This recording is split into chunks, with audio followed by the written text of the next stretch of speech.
आमच्या हक्काचं लेखन व माय मग कुणी नाही केलं भलं व माय अग दिल्लीचं दालन फुलं व माय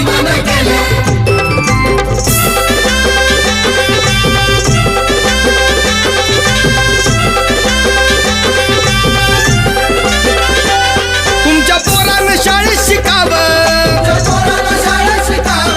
आशाला जारीला मुकावं